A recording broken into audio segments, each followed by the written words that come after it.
That's so nice. Yeah, we're doing it. Look at this. This room is too big. All right. I'm not used to this. I'm used to comedy clubs where you guys are like right there. There's so much. I could like stage dive. Like that's insane. I won't. I promise. I won't. Be like, no, please don't. That's what I like about my audience. You throw something out there like that. They're like, dude, good God, don't do that. Are you kidding? I have a stiff neck. Thank you guys so much for coming out. This is wonderful. I don't do theaters. This is a new thing. So they're like, we're going to do a theater in Portland on Valentine's Day. And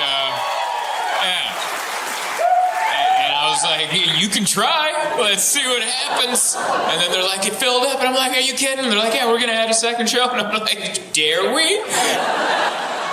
It's not, what a crazy world we're living. I'll take it, I'll take it. I turn on the news and I'm like, good Lord. But then I'm like, things are going good for me, I guess. Isn't that the worst selfish thing you can do? You're like, all right, well, I gotta go perform at a theater, I guess.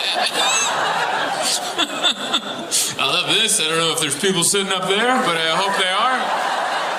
Wouldn't that be great? Just like the CEO of Aladdin Theater or whatever. Those are the skyboxes up there. That's wonderful. It's nice to be here on Valentine's Day. Valentine's Day is one of those. It's one of those days like I was talking to my buddy Mark in the back, and it's like one of those days like you can be in a committed relationship, and if you don't ask the person you're with if you want to, they'll be like, will you be my Valentine? Like they're like, why did you forget Valentine's Day? And I'm like, we're married. Like what do you? It'd be like getting pulled over by the cops and they're like, where's your driver's permit? And you're like, I have a license. Like, why would I get you cheap chocolate from a gas station? We're in this. We're already doing it. I don't know. It's, but yeah, I'm glad everyone came out. I know it snowed and that's different here. I got a lot of emails. I got a ton of emails, and they're like, is the show still happening? Is it canceled? And I'm like, well, I'm on a flight, so we're going to go. We're going to find out. No one's in charge. That's what I've realized. I'm kind of in charge, and I don't even know that I'm in charge. Like, if there's some sort of a, like event, and they're like, is the show going to happen? And then people look at me, and I'm like, oh, yeah. Like, isn't there someone above me? And they're like, no, there isn't. And I'm like, I shouldn't be in charge. Who the hell put me in charge? It should be someone else. I put it up to Delta. If Delta says I can get to town, if Ed Bastian, the CEO of Delta, says my flight is going to land, then I guess the show's happening. He's my boss. That's what that is. But yeah, it was fun. We landed. I had an Uber driver tell me, he's like, if you would have landed like 3 hours before, you wouldn't have gotten an Uber. And I was like, all right. Yeah, you guys always have, like, I've noticed that. I've been to Portland many times, and you guys have Uber drivers that, they're like, you're going to hear our story. Like,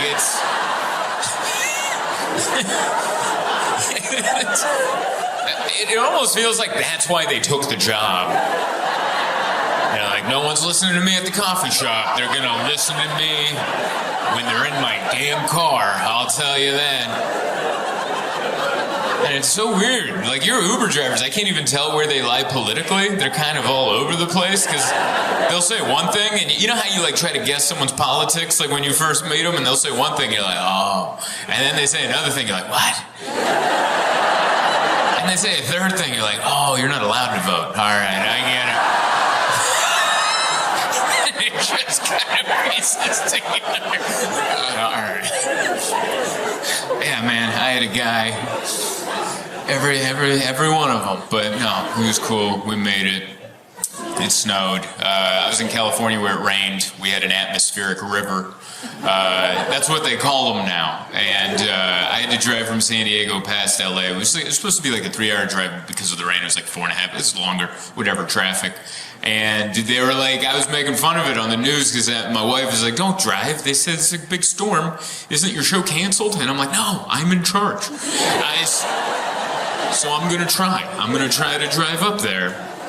And and I went and I was making fun of it because she's like, it's an atmospheric river. I'm like, it's just heavy rain. You don't have to call it an atmospheric. It's an atmospheric river. They picked up the mighty Mississippi and drizzled it down. It's an atmospheric river. It's just gonna rain a lot, all right? Just say it's gonna rain a lot. But then I was on the freeway and I was like, man, this is an atmospheric river. Like this, it was so much rain. It was the kind of rain where you have your wipers on full blast and you're like, I need one more notch. It's the kind of rain where you're like, I can't see any of that car except for a faint tail light, so I guess I'll just keep going. Driving in heavy rain like that, that's kind of like going to the bathroom at night at a hotel where you're like, I don't know, but I gotta go. We're just gonna keep moving forward till I bump into something. But no matter what happens, I'm gonna go to the bathroom. That's what it's like to drive in heavy rain like that, man. But yeah, it's nice. I'm happy we're doing this on Valentine's Day. I'm in a committed, happy marriage relationships, which is nice. Yeah. Congratulations to all the other people that are in those, and if you're not, don't worry, that's also great. It's all great. Everyone's good. Yeah, we're in a good, I think the thing I love about my marriage the most is like we argue really well. I know that might be a weird one to identify, but I think like when we argue, I can tell it's like leading towards something positive. Like, and I feel good about it. Right in the heat of it, we'll be like, and I'm like, this is healthy. I don't know if you've ever had those arguments where like at the end of this is going to be a nice conclusion. We're both going to learn about each other. I don't know. Like we've both been to therapy, so we know how to argue. Like I've learned that I have to acknowledge your feelings, which that's a big one. You know, I used to just argue about the facts like an idiot.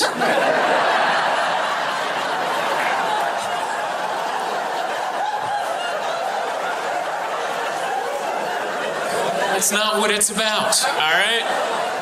It's about facts and how she feels about them.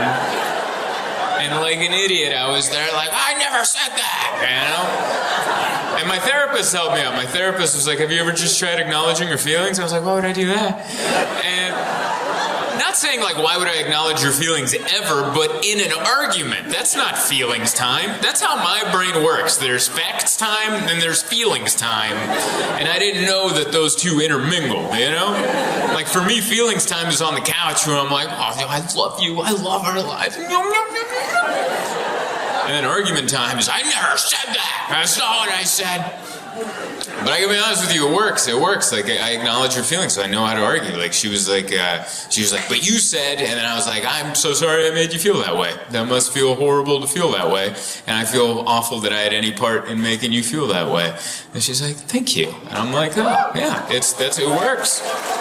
It works. And then I was like, but for the record, I never said that. All right.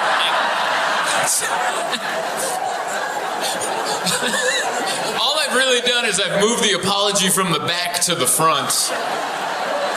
And then we can have the regular argument after the fact. But I've noticed that really helps. But she knows how to argue with me too. She's really good at it. She knows how to express her feelings. That's really important. I think the only note we have for each other is we don't like each other's tone. I think every time like an argument ends, one of us will say to the other, I don't think you said anything wrong. I just didn't care for your tone.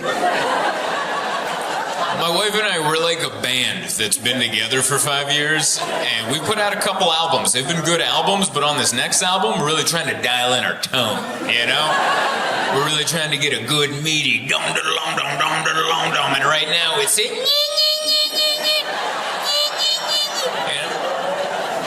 but with the right producer, we're going to get that mid-treble up, and it's going to be a good dum-da-da-lum-dum-dum-da-da-lum instead of a just like your mother. You know? For the record, that's me in the argument. I get pretty shrill when I'm frustrated. But no, I like it. I like us being like it's a good mix. Like I don't know. Like, intimacy changes. That changes over time. I love it. Like when you're first together, anything will lead to it. You know, anything will lead to intimacy. Your elbows will touch, and I'd be like, "Is it gonna happen?" And I'm like, "Oh my god, it's happening! Wow!" And now it still happens, but not from elbow touch, and it's just like the most random. It's even more exciting now because when it happens, I'm like, "From that." Okay. Now our elbows touch. She's like, "You need to lotion your elbows." And I'm like, "I don't want to do that." Like, my wife thinks she wants me with lotioned elbows until she actually catches me in the mirror just... What the hell are you doing? You said I had dry elbows. I'm lotioning them up. Yeah, the last time it happened, it was just out of nowhere. We were in the garage. We were breaking down cardboard boxes, getting ready for recycling the next day. We weren't dressed for the occasion. We're just wearing baggy sweatpants. We're just out there working. And she got an Amazon package, and I pulled it in, and I was like, "What'd you order?" And I opened it, and there was a bunch of these dumb little jars, like little glass, like jars.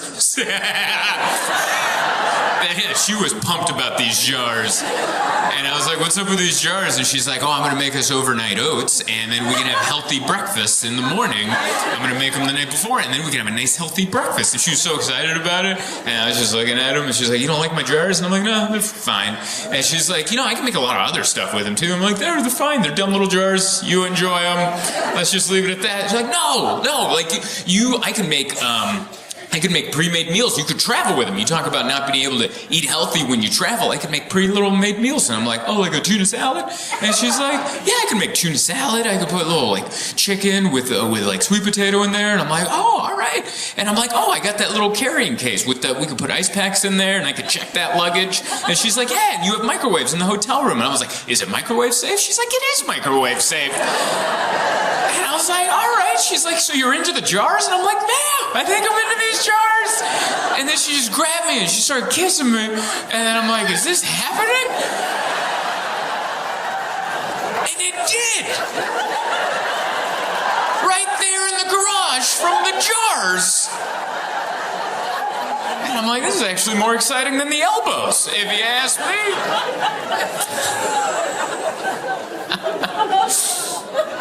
But no, things are well. We moved back to San Diego. That's what we did. We moved to New York for a little bit. We lived there for a year and a half, and then we moved back to San Diego because I love New York, but my wife hated it. And that's how marriage works. That's how that breakdown works. We both get a vote, but they're like electoral votes, you know?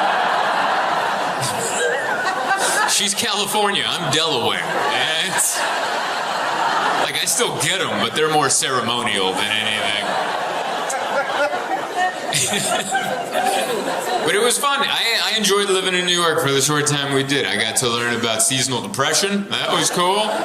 You guys know about that.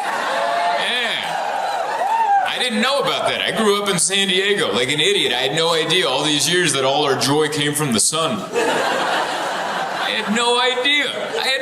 When we'd heard the rumor of seasonal depression, and we'd make fun of it. Like, what? You guys get sad because the sun goes away?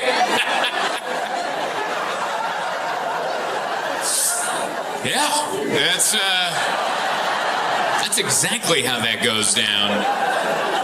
I never pieced it together growing up in San Diego that sometimes I would be in my house sad, and then I'd go outside and the sun would be like, "How you doing, buddy? Were you sad in there? Worried about life? Let me sizzle those worries away." Sizzle, sizzle. That's not what the clouds do. You go outside, the clouds are like, "Everything you're worried about is true." All right? They really let you know. That's where all the joy comes from, man. Vitamin D. You ever see someone with a lot of moles? That's not bad. That's just happiness receptors. That's all that is. See someone with a lot of freckles and stuff, you're like, "Oh, they're just getting a healthy amount of vitamin D." That's all they're doing. I mean, still get them checked out, but, you know, like, I think it just means you're doing well emotionally. But yeah, so we moved back, and I like it. You know, it's cool. We're living the suburban life, which I enjoy. We're renting a little house in a neighborhood. I'm on the Citizens app, which is, I don't know if you guys Citizens app, but I didn't know about it, and I'm on it all the time. They let you know what's going on in your neighborhood, and you're like, I had no idea that was happening right there. They'll be like, there's a naked man down the street, and I'm like, what? I would have never known there was a naked man down the street. Here I'm like, oh, this neighborhood's so boring. There's someone nude out there, just shaking about. And then they have a button there that's like, do you want to go report it? And like, you can go out there and you can film whatever the disturbance that's, like, if it happens close enough to you, they're like, do you want to hit the camera feature and go film it and fulfill your dreams of being a local news reporter? Do you want it? And I always want to hit it. I'm like, I'm going to go. My wife's like, don't do that. What the hell's the matter with you? And I'm like, oh, all right, but I could be out there like, I'm reporting. It's weird. I'm all into the Citizens app, and then like last week they let me know that a registered sex offender moved into my neighborhood, and they're like, if you want to know, I was like, do you want to know his name and his address? And I was like, yeah. And I went to click on him, and they asked me if I wanted to sign up for premium. They put that information behind a paywall, and I'm like, you can't monetize pedophiles. Like, that's for Spotify. Like, what are we doing here? You can't. That's not the Citizens app. But no, I'm enjoying the whole living in the suburbs thing. It's cool. It's cool. We got a car. We drive a Tesla. We got it before. We got it before all the Hail Hitlers. That was, yeah, we're like, oh, no, oh. He did it twice. That was my reaction to it. Oh, no, oh. And we tried to return it. We're like, I don't want this lease anymore. And they just kept yelling 9. And I'm like, what the hell does that mean? So we're in the Tesla, and I didn't want it. My wife was like, no, this is a good car. It's good for the environment, and then we can drive it. And it's a good car. And I'm like, yeah, but I don't. And she's like, why don't we want it? I'm like, I just don't like him. I don't like his face. And she, yeah. But my wife made a good point. She's like, well, he's not going to be in the car. And I'm like, yeah, but are you sure? You know? Like, my fear is there's going to be a medical, like, not a medical issue, but a mechanical issue, and then we're going to pull over and his face is going to pop up on that big screen. Looks like we had an oopsie. And I'm like, oh, get the hell out of here. But it is it's the fanciest car I've ever had. We have our separate profiles. The Tesla's not the only one. A bunch of the new cars, I rent them. You have different profiles.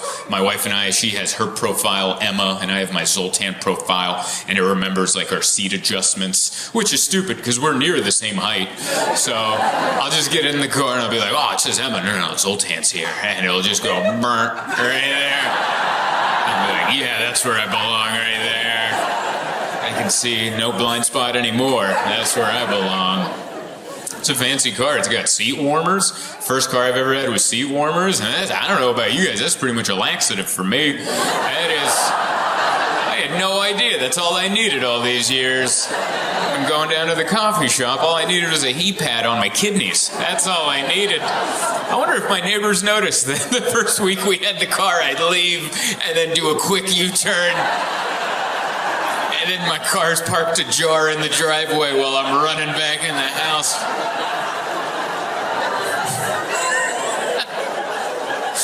That's so dumb.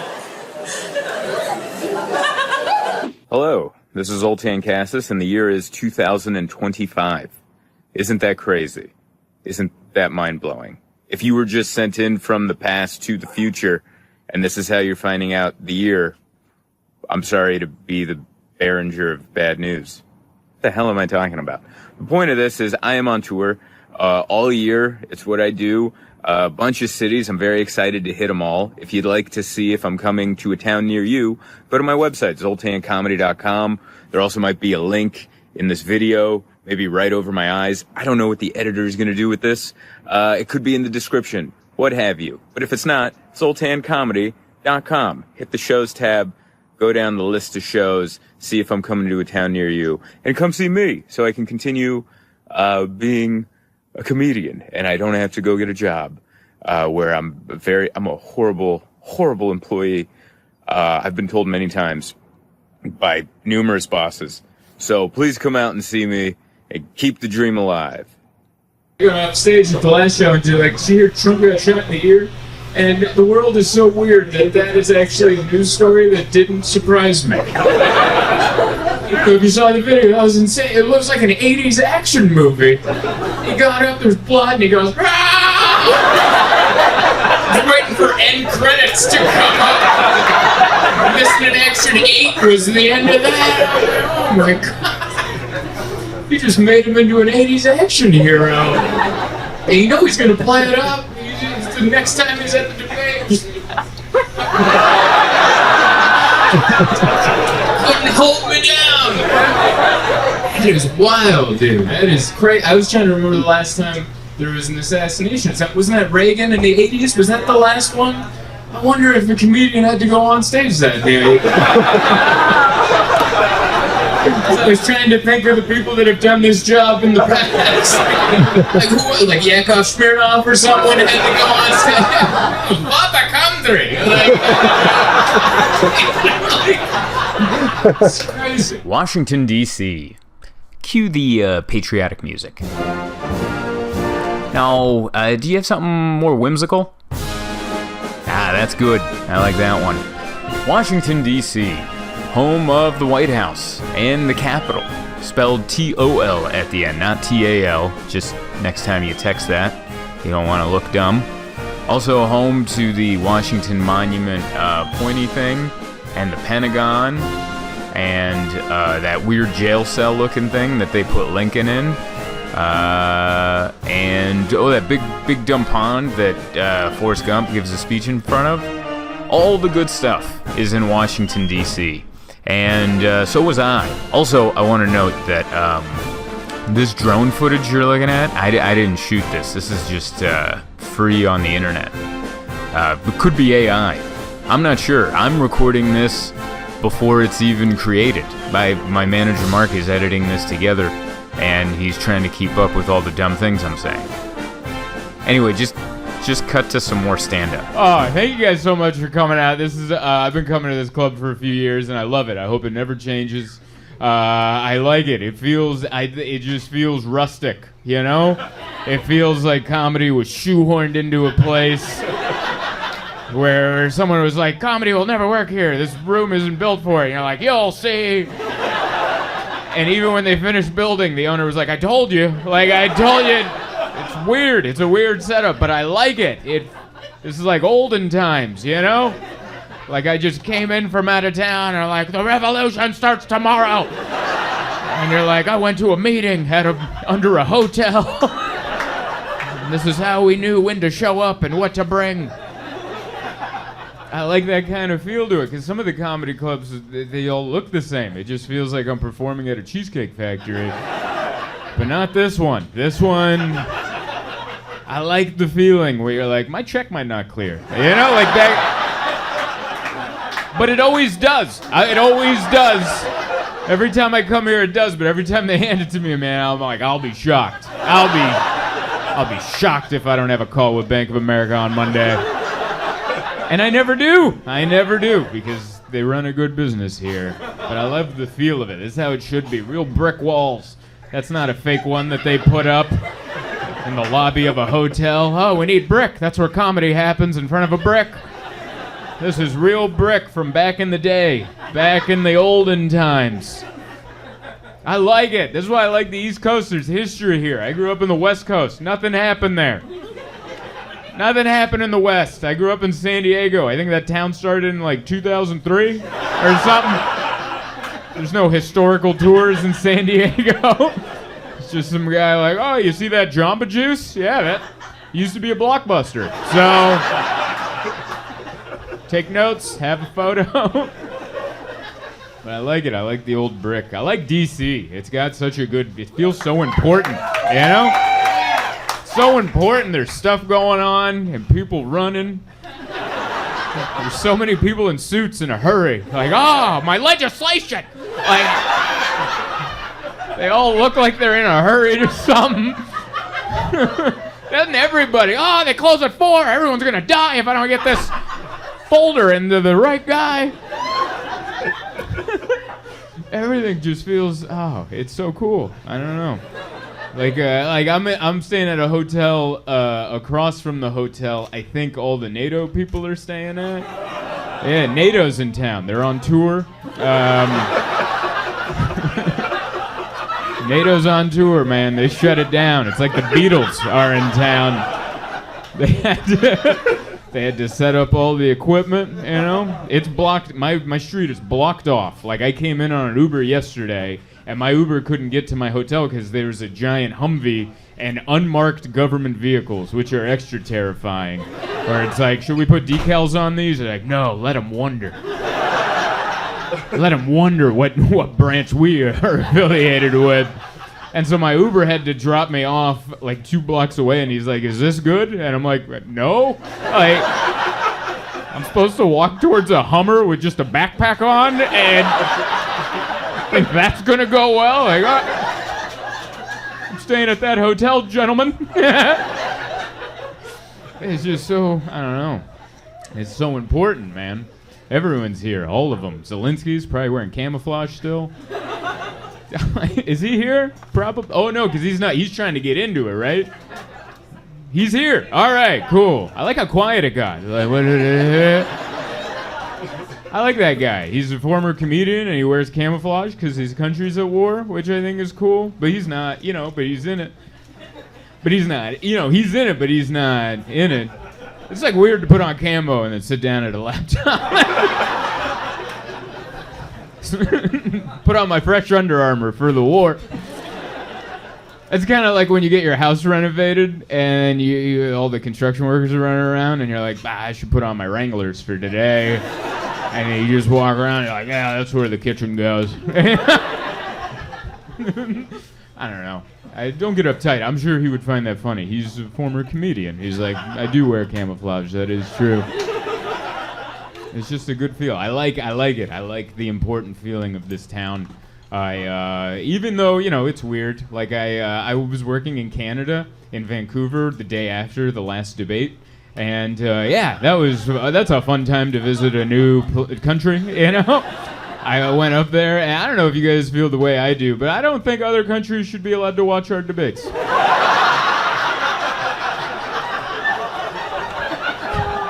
I think that's private, okay? That's like our home movies. That's for us. You don't even get to vote, all right? That's for us. That's like a rival coach looking at game film that they illegally, you know, like Belichick would do that. I don't think they should be allowed. You know how like Canada has their own Netflix and they don't get to watch all the shows we watch? You don't get to watch the debates like we do. No. It was interesting, that's for sure. And there's a lot of good put-downs, you know, like Biden called Trump. He's like, you have the integrity of an alley cat, which was my favorite. That was my favorite put-down of the entire thing, because I could see on his face, he's like, hell yeah. Like, bless his heart, he thought that was a good one. He's like, he thought he was on the set of Happy Days putting Potsy down or something. Like, you have the integrity of the alley cat. Oh. I'm going to go see what the Fonz is up to. Malarkey! You know? It was fun. Like, it was weird to watch, because I wasn't fully paying attention. I had taken an edible, and so I was watching it in soft focus. You know, like when you're watching something, but your eyes aren't sharp, but you see it, you get it, but it's a soft focus. And I was looking at the debate with a soft focus, and I'm like, from the outside, it just looks like the oldest person in the country's punishment is to be the president. Like, that's the rules in America. Like, oh, you have to do it. Huh? I don't wanna. Did Meredith die? What happened? And then the other guy's the next oldest, and he's like, oh no, it's just both of them making their best case to go, not me. pick that guy. And they're just like, golf! Love of God, don't pick me. I don't know. It's fun. It's fun to think about, you know. I've been thinking about it a lot, Republicans and Democrats. It's pretty much mom and dad, if you think about it. Like, at its base, it's mom and dad. You know, one's really worried about the budget. It's like, oh, who's going to pay for this? And the other one's like, come on, let's do it. You got it, let's do it. Come on. Oh, he'll come around.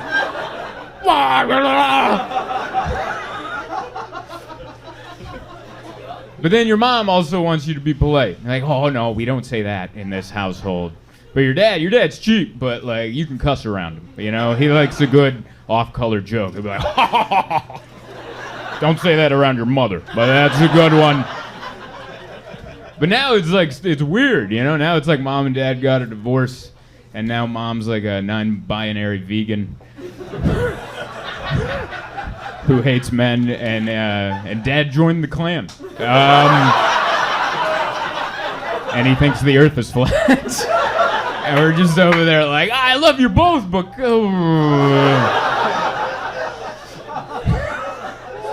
The reunion's gonna be weird.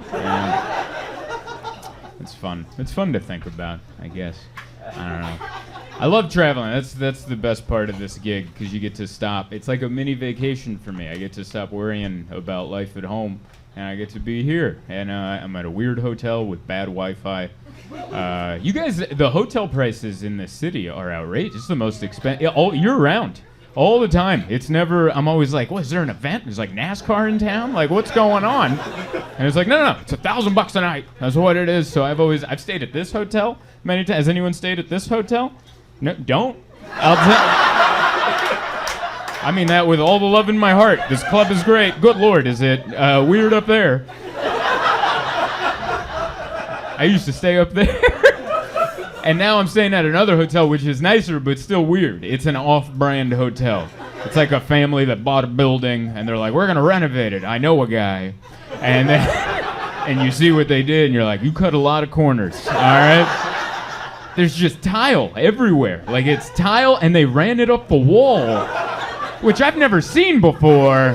I don't even think that's up to code. You're like, what happened in this room where they're like, just tile up the floor, just hose it out when they leave? I don't know what these people do in these rooms. Just run a hose in there. Burn the sheets. I don't know what they're doing in here. It's a bizarre setup. I don't know. But yeah, it's nice. It's nice to... It's nice. Summer's hard. This is the hardest time to travel because this is when everyone that doesn't travel travels. And I'm a professional. I do it all the time, so I know I have a nice, easy slip-on, off shoes. I'm ready to go. You know, I'm ready to party. But like, I sat next to a creepy guy recently on a flight where I was flying to Florida, and this middle-aged dude, before we were taking off, he's on his phone, and he's just on Facebook zooming in on pictures of women's boobs, like different women, and zoomed right to the rack just every time. And he's holding the phone here because of the eyesight, so I can see it without seeing it. You know, I'm just focusing on my own thing, and I'm like, what are you doing? And it's just boom, right to the boom, right. Hell yeah, wow, all right, America. Like, he's just zooming through. And then the plane starts taking off, like it starts to run down the runway, and he quickly puts his phone down and goes. And I was like, I wish I had the confidence to go, is that for the flight or the sinning? What was that for? I love, because we're all hypocrites, but it's fun to see it in real time like that. Usually there's a few hours in between where you can point out, didn't an hour ago you say this, but now you're doing that? But it's so quick.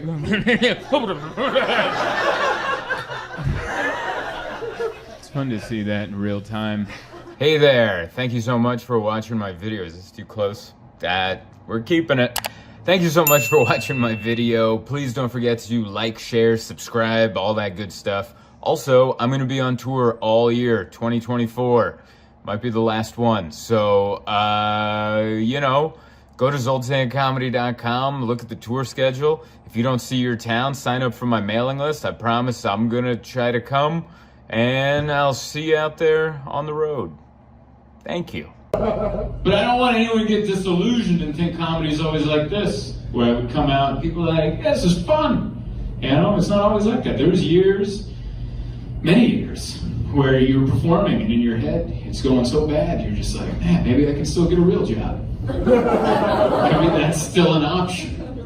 I used to perform in colleges, you guys. In 2015, that was my first year of getting to be a full-time comedian, where I got to quit my day job and just do this, which is really, it took 9 years to get to that point, so it took a long-ass time.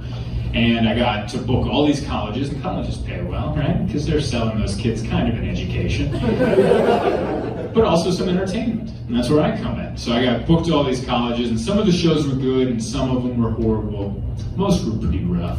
But I remember one time I did a show in Pittsburgh at Washington Jefferson University, right outside of Pittsburgh.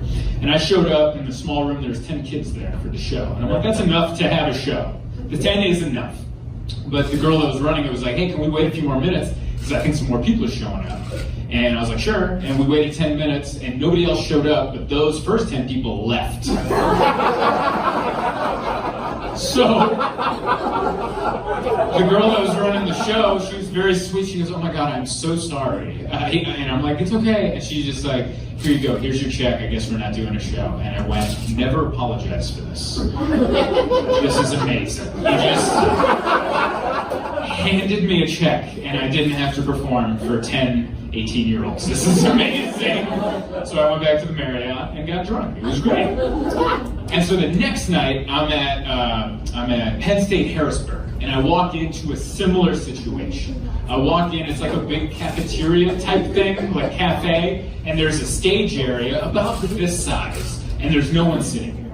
And about like 50 yards away, there's like 3 students studying. They don't know about the show. They're in a different part of the building. They're so far away. And I walk in, and I'm like, here we go. Hand me that check. I'm ready to order a drink at the Marriott. And then the girl comes up to me at that show and goes, well, we paid you. And I was like, what do you mean? And she goes, well, go up there. And I'm like, there's nobody there. And she's like, all right. What? So I had to walk on stage in front of nobody and start doing this. I don't know if you know this, but you're an integral part of this. Like, honestly, for a second, take yourselves out of this room and leave me in it. I look like a lunatic. You guys are very important in this, but there's no one here. And I walk on stage, I'm like, oh my God. So I just start yelling to the 3 students studying, trying to chase their dreams. And I'm like, please stop chasing your goals and your wants and your needs in life, and please come up and listen to me do stand-up. And they kind of didn't want to, but I just kept yelling at them until they couldn't study any longer. And they did, and I got 3 students in front, and I'm starting to do the show. It's still just as horrible as you would imagine. There's 3 kids instead of none, so at least there's eyeballs to stare at me and judge harshly. And I'm doing my act, and about 15 minutes into my 60-minute set, one of the students gets up to leave. And as they're pushing the double doors open to leave, I go, what was it? Was it the cat jokes? Just trying to say anything, right? And he just looks at me, and he just goes, I just can't. And he pushes the doors open and walks out.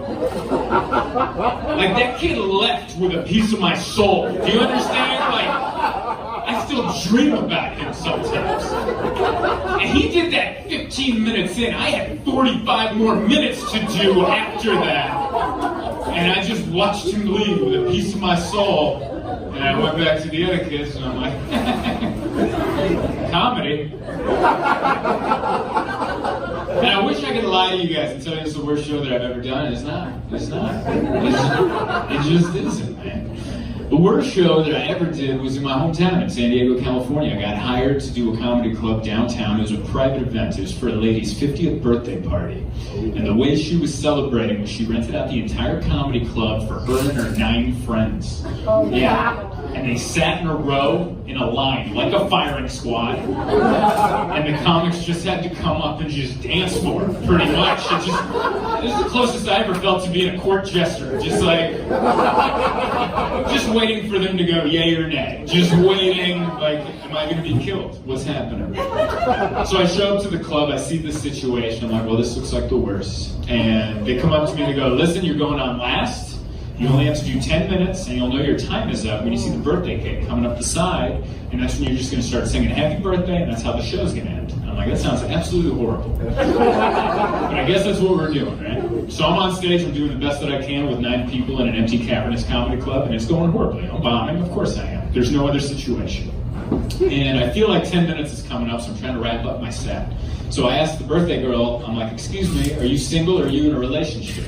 And she was kind of cool before, now she's no longer cool. She's like, I don't want to, And I was like, whoa, easy, I'm not trying to hit on you or anything, I'm just trying to get into my last joke. Are you single or are you in a relationship? She's like, I don't want to, And then a huddle breaks out between her and her friends, and I'm like, what the hell is going on? And then after like a 10-second, 15-second huddle, she pops up out of the huddle like a whack-a-mole. She just pops up, looks into my eyes, and just goes, I'm a widow.